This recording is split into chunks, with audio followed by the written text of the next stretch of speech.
हरियाणा के एक छोटे से गांव भामला में 25 दिसंबर 1965 को एक साधारण से परिवार में किसान रामनिवास और मां गुलाब देवी के यहाँ एक ऐसे बच्चे ने जन्म लिया जो बचपन से ही बहुत मेहनती था।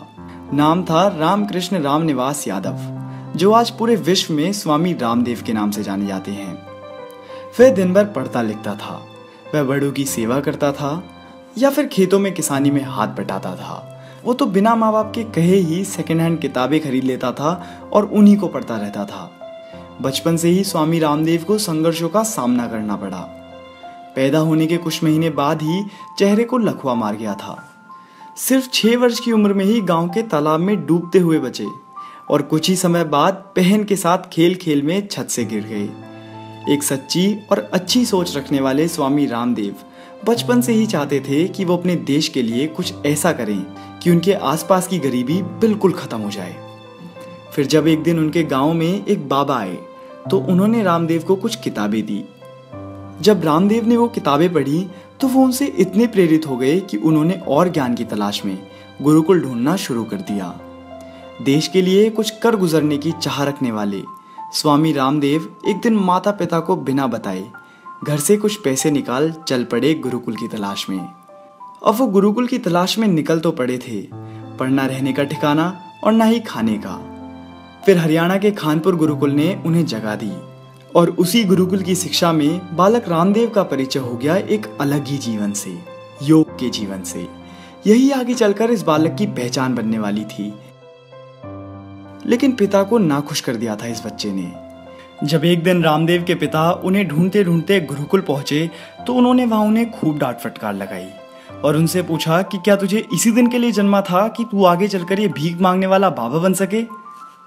लेकिन स्वामी रामदेव ने कहा, पिताजी चाहे आप जान ले लो, पर मैं गुरुकुल की शिक्षा कभी नहीं छोड़ूंगा। इन्हीं दिनों में दिल्ली के गौतम नगर गुरुकुल में भी एक और ऐसा जिज्ञासु बालक था, बालकृष्ण नाम का। ये भी घर से बिना बताए निकल गए थे गुरुकुल के लिए। वो तो इतने उत्तेजित थे कि अगर एक गुरुकुल में मन नहीं लगता तो दूसरे गुरुकुल में चले जाते। और इसी तरह वो एक दिन हरियाणा के खानपुर गुरुकुल में जा पहुंचे तो वहां उनका परिचय स्वामी रामदेव से हुआ और जल्द ही दोनों दोस्त भी बन गए। समय के साथ उन दोनों की दोस्ती और गहरी होती चली गई कि जब जिज्ञासु बालकृष्ण फिर किसी और खोज में निकल जाते तो दोनों एक दूसरे को चिट्ठियां भेजते रहते थे। अब बालकृष्ण एक ऐसे गुरुकुल में आ गए थे जहां एक अनुभवी वैद्य भी रहते थे और बालकृष्ण जुट गए जड़ी बूटियों की खोज में। जहां जिस रोग के इलाज के बारे में पता चलता, आचार्य बालकृष्ण वहीं पहुंच जाते।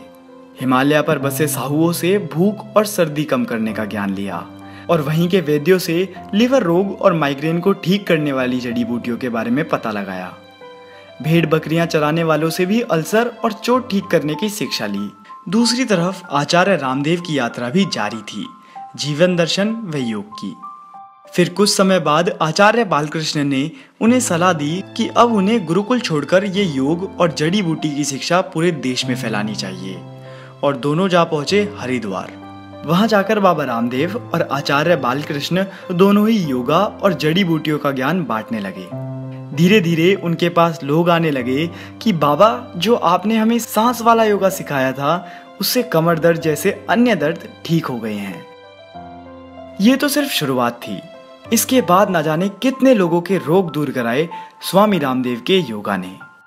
इसके बाद बाबा रामदेव और आचार्य बालकृष्ण ने स्वामी करमवीर के सहयोग से 1995 में दिव्य योग मंदिर ट्रस्ट की शुरुआत की और जब यहाँ से योगा कराने के बाद लोगों के रोग दूर होने लगे तो वहाँ उनके साथ लाखों लोग जुड़ने लगे।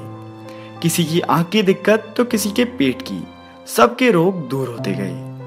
और फिर देखते ही देखते दिव्य योग मंदिर ट्रस्ट के रूप में स्थापित ये पौधा 10 सालों में लोगों के सहयोग से भव्य पतंजलि योग पीठ में बदल गया।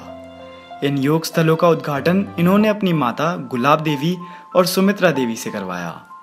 जब मिलने लगा लोगों को लाभ और बढ़ने लगी लोगों की भीड़ तो इतनी बड़ी जगह भी छोटी पड़ने लगी। फिर गरीबों के लिए बनाई एक विशाल धर्मशाला जहां 1000 लोग निःशुल्क रह सकें और 5000 लोग निःशुल्क खा सकें। इसके बाद बाबा रामदेव ने पूरी दुनिया में योगा सिखाया।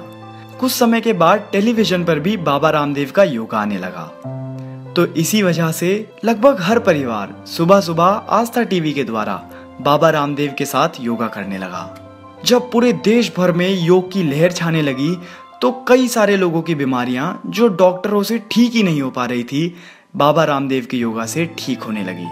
और देखते ही देखते पूरे देश विदेश में बाबा रामदेव के कार्यों को स्वीकृति मिलने लगी। अंत में मैं रामदेव जी की ही कही हुई एक बात कहना चाहूंगा, असंभव को संभव करने का अपार समर्थ, क्षमता, शक्ति व ऊर्जा तुम्हारे ही भीतर है। बस समय का सम्मान करो और आगे बढ़ते जाओ। दोस्तों, अगर आपको ये वीडियो पसंद आई हो तो आप इस वीडियो को लाइक करके हमारा मनोबल बढ़ा सकते हैं। और अगर आपने इस वीडियो को अभी तक अपने दोस्तों के साथ शेयर नहीं किया है तो इस वीडियो को अपने दोस्तों के साथ शेयर कर दीजिए। और अगर आप इस चैनल पर नए हैं और ऐसी और वीडियोस देखना चाहते हैं तो दोस्तों इस चैनल को सब्सक्राइब कर लीजिए, क्योंकि मैं आपके लिए ऐसी ही वीडियोस लाता रहूंगा।